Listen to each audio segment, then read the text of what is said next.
लग्न एकाचे वरात दुसऱ्यांची।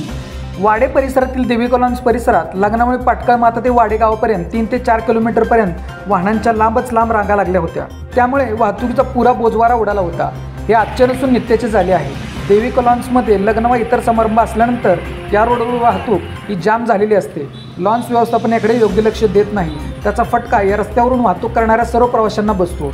यामुळे भविष्यात अपघात होण्याचीही शक्यता आहे। तसेच एखादी मेडिकल इमर्जन्सी असल्यास दुःखद घटनाही घडू शकते। तरी पोलीस प्रशासनाने या गोष्टीची योग्य खबरदारी घेऊन वाहतूक जाम होणार नाही यासाठी ठोस कारवाई करावी। लॉन्स व्यवस्थापनाला योग्य ती समज देऊन योग्य उपाययोजना करण्यास त्यांना प्रवृत्त करावे।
अशाच बातम्यांसाठी जिल्हा साताराच्या सर्व सोशल मीडिया प्लॅटफॉर्मला फॉलो करा। व्हिडिओ लाईक, कमेंट आणि शेअर करा।